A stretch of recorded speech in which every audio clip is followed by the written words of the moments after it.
ఇట్లా ఉండాలి, 24 గంటల ఉచిత కరెంటు ఇవ్వాలి, రైతులు పండించిన పంట కొనాలి, రైతులకు రుణమాఫీ చెయ్యాలి, రైతులకు రైతు భరోసా ఇవ్వాలి అని ఈ రోజు ఈ ప్రజా పాలనలో ఇందిరమ్మ రాజ్యంలో మనం అమలు చేసిన మిత్రులారా.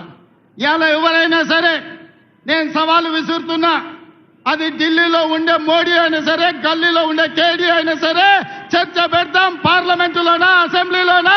రైతు రాజ్యం ఎవరు తెచ్చిండ్రు, రైతులకు అండగా నిలబడ్డది ఎవరో తేల్చుకుందాం. రాండి చర్చలకు. కేసీఆర్ వస్తాడో, కేటీఆర్ వస్తాడో, కిషన్ రెడ్డి వస్తాడో, నరేంద్ర మోడీ వస్తాడో, కాంగ్రెస్ పార్టీ కార్యకర్తలను తీసుకొని నేను వస్తా అని సూటిగా సవాలు విసురుతున్న మిత్రులారా, మీకందరికీ తెలుసు, మహిళలు కాంగ్రెస్ పార్టీ ఈ దేశానికి రాష్ట్రపతిని మహిళను చేసింది. కాంగ్రెస్ పార్టీ ఈ దేశానికి ప్రధానమంత్రిని మహిళను చేసింది. ఆ ఉక్కు మహిళ శ్రీమతి ఇందిరాగాంధీ ఈ దేశంలో సీలింగ్ చట్టాన్ని తీసుకొచ్చి వేలాది ఎకరాలు, లక్షలాది ఎకరాల భూములను దొరల గడిలలో మూలుగుతుంటే ఆ భూములను గుంజుకొని దళితుల, గిరిజనులకు పంచిపెట్టింది. ఇల్లు లేని వాళ్ళకు ఇందిరమ్మ ఇల్లు ఇచ్చింది, కట్టుకోవడానికి పట్టా లేని వాళ్ళకు ఇంటి పట్టానిచ్చింది, దున్నుకునే వాడికి భూమి లేకపోతే దున్నేవాడికి భూమి అని గ్రామాలలో 25 లక్షల ఎకరాల భూమి ఇవాళ ఇందిరమ్మ ఇచ్చింది. ఆదివాసీలకు 10 లక్షల ఎకరాల పోడు భూముల పట్టాలు ఇచ్చింది ఇందిరమ్మ ప్రభుత్వం. ఇవాళ పేదవాడు సొంత ఇల్లు ఉన్నా, సొంత ఇంటి స్థలం ఉన్నా, దున్నుకోవడానికి భూమి ఉంది అంటే అది ఇందిరమ్మ ఇచ్చిన భూమి, ఇందిరమ్మ ఇచ్చిన ఇల్లు పట్ట, ఇందిరమ్మ ఇచ్చిన ఇల్లు అని చెప్పి నేను ఈ సందర్భంగా తెలియజేయదలుచుకున్న మిత్రులారా, ఇవాళ మీరు ఆలోచన చేయండి. ఇందిరమ్మ ఆనాడు తెచ్చిన సంక్షేమము, అభివృద్ధి ఈరోజు పేదవాళ్ళ జీవితాల్లో వెలుగులను నింపింది. అందుకే ఈరోజు ఏ సంక్షేమ పథకానికైనా ఇందిరమ్మ పేరు మనం పెడుతున్నాం. హైదరాబాదు నగరంలో పేదవాళ్లకు 5 రూపాయల భోజనం పెట్టాలని, పేదవాళ్లకు, కూలి పోయే వాళ్లకు పొద్దున్నే టిఫిన్ చెయ్యడానికి క్యాంటీన్లు పెట్టి ఇందిరమ్మ పేరు పెడితే ఈ తలమాచిన దద్దమ్మలు, సోయిలేనోళ్ళు ఇందిరమ్మ పేరు పెడతారా అని ధర్నా చేసిరు. ఒక్కనొక్కని బట్టలు ఇప్పదీసి కొడితే తప్ప ఇందిరమ్మ గొప్పతనం వాళ్ళకు అర్థం కాదు అని చెప్పి నేను ఈ సందర్భంగా తెలియజేస్తున్న మిత్రులారా. ఇవాళ మహిళలకు ఆర్టీసీలో ఉచిత ప్రయాణం దాదాపుగా 6,000 కోట్ల రూపాయలతోని ఆడబిడ్డలకు ఆర్టీసీలో ఉచిత ప్రయాణం ఇచ్చినాం.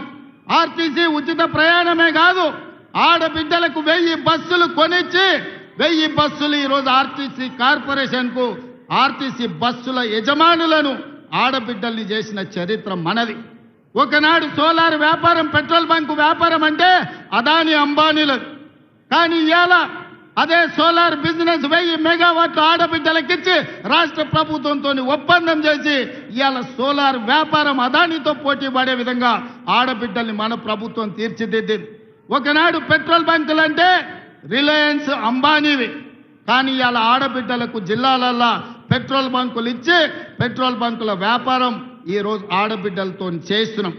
గ్రామాలలో ఉన్న పాఠశాలల్లో చదువుకునే పేదవాళ్ళ పిల్లలే కాబట్టి ఆ పిల్లల తల్లులైన సెల్ఫ్ హెల్ప్ గ్రూపులకు సంబంధించిన మహిళలకు అమ్మ ఆదర్శ పాఠశాల పెత్తనం ఇచ్చి ఇవాళ బడి పిల్లల అటెండెన్స్ పంతులు తీసుకుంటే పంతుల అటెండెన్స్ మా పెద్దమ్మలు తీసుకుంటారు. పంతులు బడికి వచ్చిండా లేదా, ఈయన పిల్లలకు చదువు చెప్పిండా లేదా అని. ఆనాడు బట్టలు కుట్టే వ్యాపారం ప్రైవేటు కార్పొరేట్ కంపెనీలకు ఇచ్చిండు చంద్రశేఖరరావు. ఈనాడు బట్టలు కుట్టే వ్యాపారం ఆడబిడ్డలకు ఇచ్చినాం. హాస్టళ్లలో సరుకులు సరఫరా ఆనాడు టీఆర్ఎస్లో ఉన్న ఒక నాయకుడు దోచుకుంటే ఈరోజు మహిళా సంఘాలకు కోడిగుడ్ల నుంచి కూరగాయల వరకు పాలు, ఉప్పు, పప్పు, బెల్లం, చింతపండు ప్రతి సరఫరా ఆడబిడ్డలు చేస్తారు. ఎందుకంటే వాళ్ళ బిడ్డలే ఈ సంక్షేమ హాస్టళ్లలో చదువుకుంటున్నారు. ఆ కన్న తల్లుల కంటే ఇంకెవరికి ఎక్కువ తెలుసు అని చెప్పి ఈరోజు కార్పొరేట్ కంపెనీలకి ఇవ్వకుండా ఈ వ్యాపారం మొత్తం ఈరోజు ఆడబిడ్డలకి అప్పజెప్పడం జరిగింది. అందుకే ఇందిరమ్మ రాజ్యం కాబట్టి ఆడబిడ్డల ఆత్మగౌరవం నిలబెట్టినాం, ఆడబిడ్డలకు ఆర్థికంగా వెసులుబాటు కల్పించినాం.